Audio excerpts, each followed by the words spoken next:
আসসালামু আলাইকুম, কেমন আছেন আপনারা সবাই? আশা করি ভালো আছেন। আলহামদুলিল্লাহ আমরা সবাই ভালো আছি। তো আজকে আমের আচার দেব, এটা টক মিষ্টি আচার হবে। তো আপনাদের সাথেও শেয়ার করছি। তো এইখানে আম্মু আম কেটে এরপরে ধুয়ে পরিষ্কার করে নিয়েছে, আর আমগুলোকে মাঝখান দিয়ে কেটে 2 ভাগ করে নিয়েছে। আর যদি বড় আম হয় তাহলে চাইলে আমটাকে মাঝখান দিয়ে কেটে 3 পিস করে নিলে হয়ে যাবে। তো ভালো মতন ধুয়ে পরিষ্কার করার পরে এখন আম্মু স্বাদ মতো লবণ আর পরিমাণ মতো হলুদ দিয়ে এখন ভালো মতো মাখিয়ে নিচ্ছে।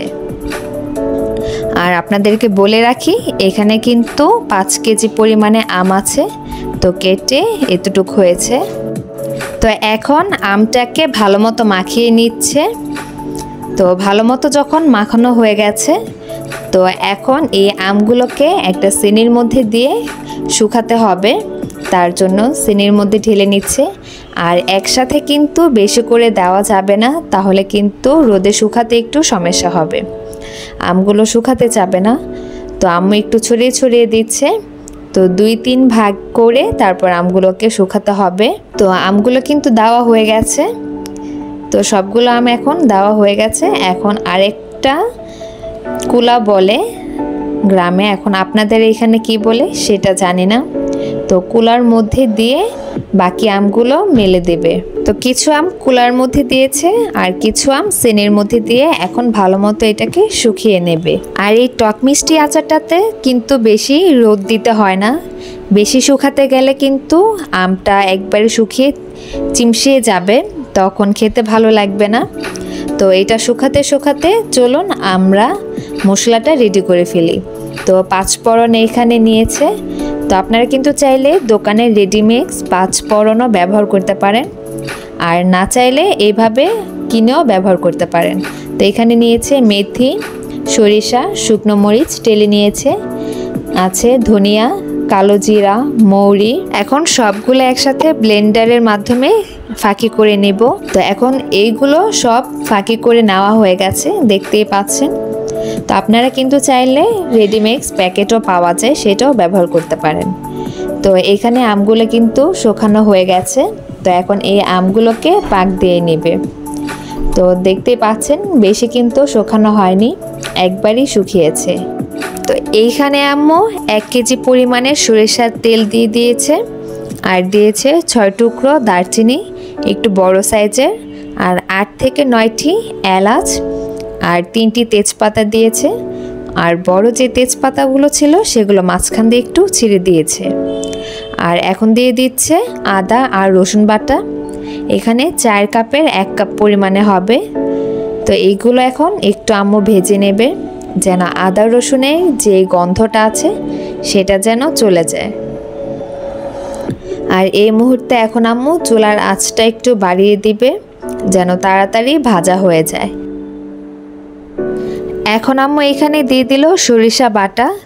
তো সরিষা বাটা কিন্তু এখানে 4 কাপের 1.5 কাপ পরিমাণে হবে। তো এগুলো সবগুলো দেওয়া হয়ে গেলে এখন আম্মু ভালো মতো এগুলো একটু ভেজে নেবে। তো খেয়াল রাখতে হবে যেন পুড়ে না যায়। তো চুলার আঁচটা মিডিয়ামে রেখে এগুলো ভেজে নিতে হবে।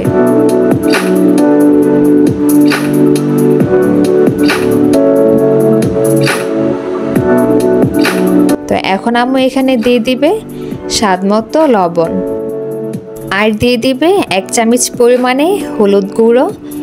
তো হলুদটা দিলে কিন্তু আচারের কালারটা সুন্দর আসে। তো এইগুলো দেওয়া হয়ে গেলে এখন সবগুলো একসাথে ভালো মতো একটু কষিয়ে নিচ্ছে। তো বারবার বলে দিচ্ছি, খেয়াল রাখবেন যেন পুড়ে না যায়, যেহেতু সরিষার তেল নিচের মশলাটা কিন্তু দেখা যায় না। তো চুলার আঁচটা মিডিয়ামে রেখে কিছুক্ষণ এইভাবেই ভেজে নিচ্ছে। এই পর্যন্ত যারা আমার ভিডিওটি দেখে এসেছেন, আশা করি শেষ পর্যন্ত আপনারা থাকবেন। আর আমার ভিডিও যদি আপনাদের কাছে ভালো লেগে থাকে তাহলে প্লিজ একটি লাইক দিয়ে আমার পাশেই থাকবেন। তো যখন ভাজা হয়ে গেছে তখন এর মধ্যে আমগুলো দিয়ে দিচ্ছে সবগুলো। আর আমগুলো কিন্তু শুকিয়ে অল্প একটু হয়ে গেছে, মানে অর্ধেক। আর এই টক মিষ্টি আচারটা কিন্তু খেতে অনেক ভালো লাগে। আর চাইলে কিন্তু আপনারা এই আচারের মধ্যেই একটু মিষ্টিটা বাড়িয়ে দিয়ে কিন্তু মিষ্টি আচারও বানিয়ে নিতে পারেন, সেটাও কিন্তু খেতে অনেক ভালো লাগে। আর একটু টকটক ভাব রাখলে কিন্তু ডাল ভাতের সাথে কিন্তু অনেক ভালো লাগে। তো আমটা দেওয়া হয়ে গেছে, তো এখন ভালো মতো একটু নেড়েচেড়ে মিশিয়ে নিচ্ছে মশলার সাথে। তো যখন মেশানো হয়ে গেছে তখন এর মধ্যে আম্মু দিয়ে দিল 1 কেজি পরিমাণে চিনি। তো চিনিটা কিন্তু আপনারা চাইলে আপনাদের টেস্ট অনুযায়ী ব্যবহার করতে পারেন, যে যেরকম খেতে পছন্দ করেন। তো এইভাবেই নেড়েচেড়ে ভালো মতো মিশিয়ে নিতে হবে চিনির সাথে। আর চিনি থেকে কিন্তু কিছু পরিমাণে পানি উঠবে। তো চুলার আঁচটা এমনভাবে রাখতে হবে যেন আমটা গলেও না যায় এবং আমটা পুড়েও না যায়। তো মিডিয়ামে থেকে একটু বেশি রেখে তো আমটা এভাবেই নেড়েচেড়ে ভালো মতো আমটাকে জাল দিয়ে নিতে হবে, আর যেন আমের ভেতরে মশলাটা যেতে পারে। তো এইভাবেই কিন্তু কিছু সময় অনবরত নাড়তে হবে যেন পুড়ে না যায়। আর এভাবেই কিন্তু নাড়তে নাড়তে এক সময় আমটা ঘন হয়ে যাবে আর কালারটাও কিন্তু চেঞ্জ হয়ে আসবে।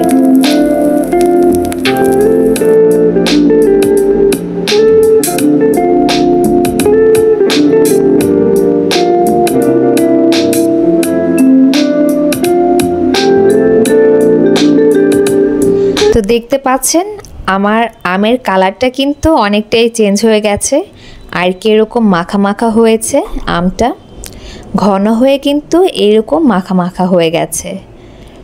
তো এখন এই আমের মধ্যে কিছু পরিমাণে পাঁচফোড়ন দিয়ে দিবে।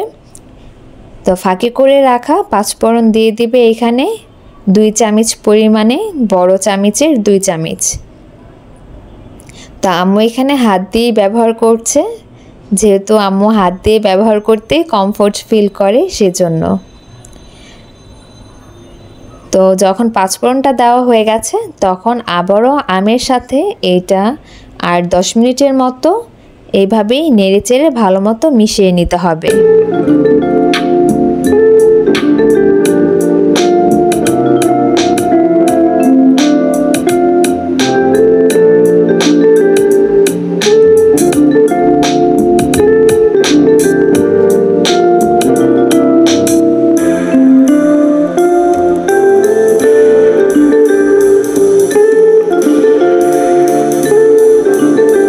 আমের আচার কিন্তু হয়ে গেছে। তো এখন এটা একটি বোলের মধ্যে ঢেলে নিচ্ছে ঠান্ডা হওয়ার জন্য। তো আমটা যখন ঠান্ডা হয়ে যাবে তখন কিন্তু এই আচারটা একটি কাচের জারের মধ্যে রেখে দিতে হবে যেন ভালো থাকে।